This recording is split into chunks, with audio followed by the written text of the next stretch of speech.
Bueno, vamos a continuar con esta última parte que nos queda de equilibrio, que me queda simplemente un par de transparencias para mostrarles. Vimos que había tres factores que podían alterar la posición de equilibrio, ¿sí? Para un sistema que estaba en equilibrio, si yo cambio las concentraciones de cualquiera de los reactivos o los productos, si yo cambio la presión parcial de cualquiera de los reactivos o productos, o bien cambio la presión total del sistema, ¿sí? Y la tercera era si yo cambiaba la temperatura. Las dos primeras las vimos, ¿sí? Nos resta de ver cuál es el efecto de la temperatura sobre el equilibrio.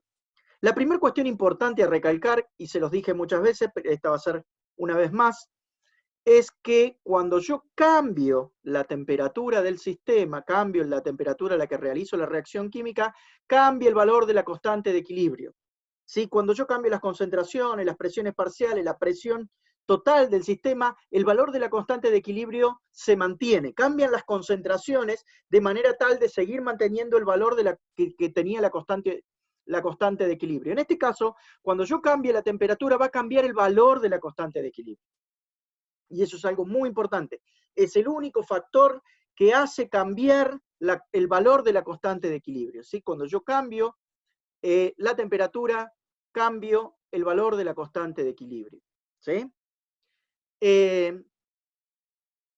No únicamente de que cuando yo cambie la temperatura va a cambiar el valor, sino que si yo conozco cuál es la energía involucrada para pasar de reactivos a productos y de productos hacia reactivos, ¿sí?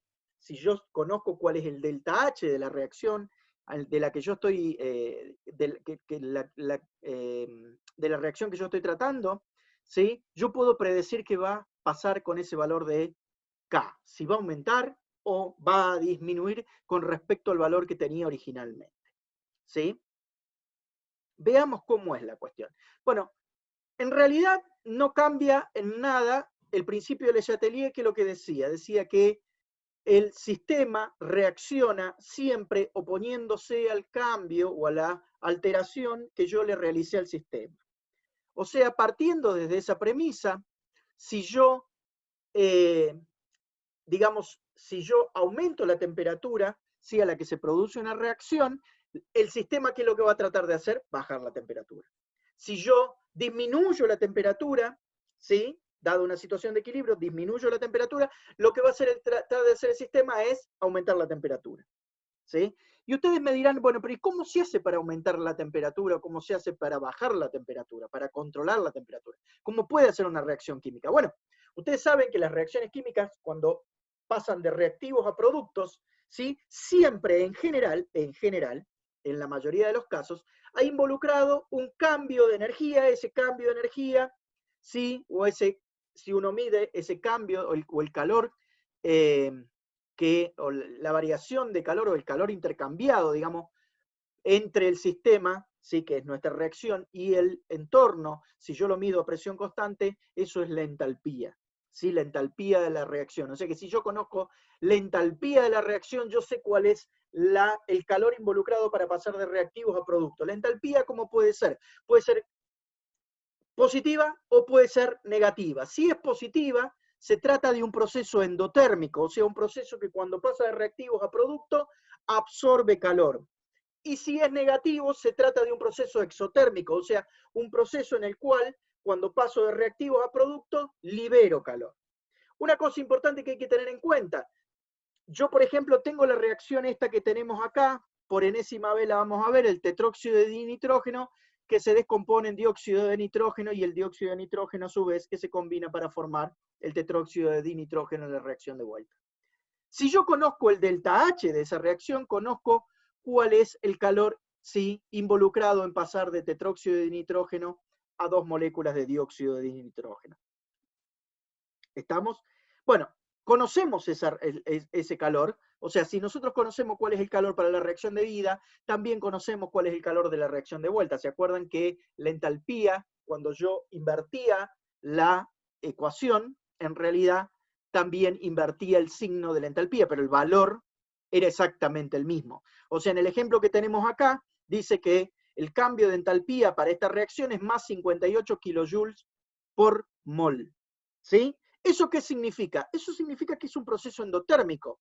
O sea que para el tetróxido a descomponerse, una molécula de tetróxido a descomponerse en dos moléculas de dióxido de nitrógeno, necesita absorber calor desde el entorno.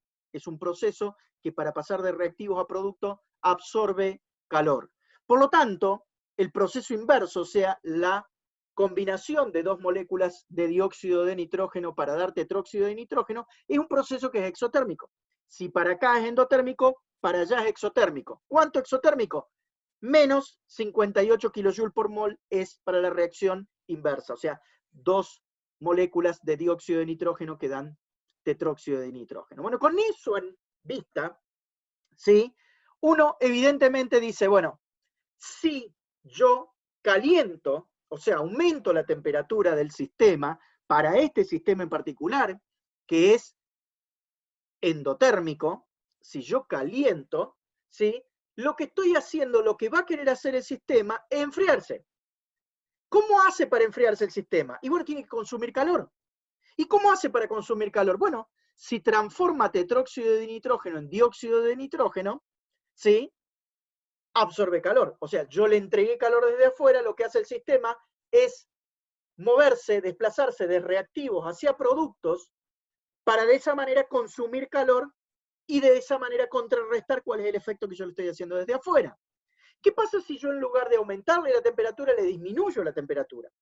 Lo que el sistema va a tratar de hacer es generar calor. ¿Y cómo hace para generar calor? Bueno, combinando dos moléculas de dióxido de nitrógeno para dar tetróxido de nitrógeno.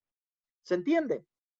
Entonces, si yo enfrío, ¿sí? El equilibrio se va a desplazar de productos hacia reactivos, y si yo caliento, se va a desplazar desde reactivos hacia productos. Eso es porque la reacción es endotérmica. Si la reacción fuese exotérmica, sería exactamente al revés, ¿sí? Entonces, en este caso que la reacción es endotérmica, fíjense en el experimento que tenemos abajo, ¿sí? Aquí tenemos menos 75 grados centígrados, ¿sí? Esa es la temperatura que está allí. En esas condiciones, ¿sí? La mezcla gaseosa acá adentro, ¿qué dijimos? Si yo enfrío, ¿qué es lo que va a hacer el sistema? Va a tratar de generar calor. El sistema, así como está escrito, es endotérmico, o sea, consume calor. Entonces, para producir calor tiene que ir desde productos hacia reactivos. ¿Eso qué significa? Que prácticamente no va a haber dióxido de nitrógeno en la mezcla. ¿Por qué? Porque el dióxido de nitrógeno se va a haber convertido en tetróxido de nitrógeno para poder producir calor. ¿Se entiende? Y si nosotros miramos a esa temperatura, baja temperatura, ¿sí? Pareciera que no hay gas ahí adentro. En realidad sí hay, lo que pasa es que está el tetróxido de nitrógeno que es incoloro, ¿sí? Estamos, de hecho, ahí adentro hay una mezcla que es siempre un valor constante de número de moles de tetróxido de nitrógeno y de dióxido de nitrógeno, la sumatoria, ¿sí? Entonces uno se puede transformar en el otro, pero el sistema está cerrado, o sea que lo que pasó acá adentro y yo no veo color, es porque prácticamente todas las moléculas gaseosas están, ¿sí? Como son tetróxido de nitrógeno, ¿sí? Que es incoloro. Ahora, ¿qué pasa si yo aumento la temperatura? Fíjense que lo que yo hice acá es aumentar la temperatura, ¿sí? A 26 grados centígrados, ¿sí? Y fíjense que ahora se puso todo marrón. ¿Por qué se puso marrón? Bueno, porque yo al aumentarle la temperatura, lo que el sistema trata de hacer es consumir esa cantidad de calor que yo le entregué. ¿Y cómo hace para consumirlo? Bueno, tiene que descomponer moléculas de tetróxido de nitrógeno en dióxido de nitrógeno. ¿Se entiende? Entonces siempre la misma idea. Si yo lo caliento, él trata de enfriarse. Si yo lo enfrío, él trata de calentarse.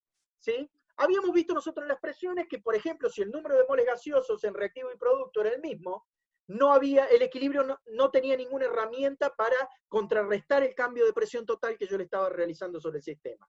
Bueno, en esta situación, ¿existe esa situación parecida? O sea, ¿existe una situación en la cual el equilibrio no pueda reaccionar? Y sí, si el delta de H de reacción vale 0. Pero eso, como ya les dije muchas veces, sí, es bastante raro. ¿Sí? De última, el delta H puede ser muy chiquito, entonces la variación de la constante de equilibrio no será muy grande, pero va a variar algo. Es muy difícil que haya una reacción química, o sea, que tengamos reactivos que pasan a productos sin que haya alteración o intercambio de energía, ¿sí? Normalmente sería justo la energía de los enlaces que se rompen, es exactamente la misma de la energía que liberan los enlaces que se forman. Eso sería muy raro, ¿sí? Pero si ocurriera, si el delta H para la reacción fuera 0, por más que yo le subiera o le bajara la temperatura al sistema, el sistema no podría reaccionar, ¿sí? El sistema no podría reaccionar.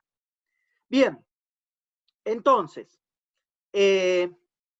dependiendo de si la reacción es endotérmica o exotérmica, ¿sí? Yo puedo decir cómo se va a desplazar el equilibrio. Ahora, volvamos otra vez a este caso, ¿sí?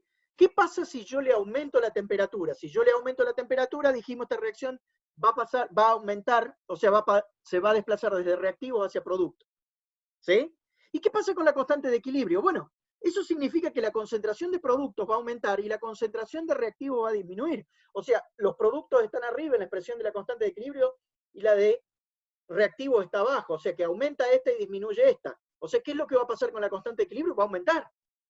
¿Se entiende? Cuando se desplaza el equilibrio desde reactivo hacia producto, sí, la constante de equilibrio aumenta. Cuando yo le disminuya la temperatura, lo que va a ocurrir es que productos se va a convertir en reactivos. En ese caso, fíjense, en el numerador se va a hacer más chico y el denominador se va a hacer más grande. Cuando uno haga eso, digamos, el valor de la constante de equilibrio claramente va a disminuir. ¿Sí?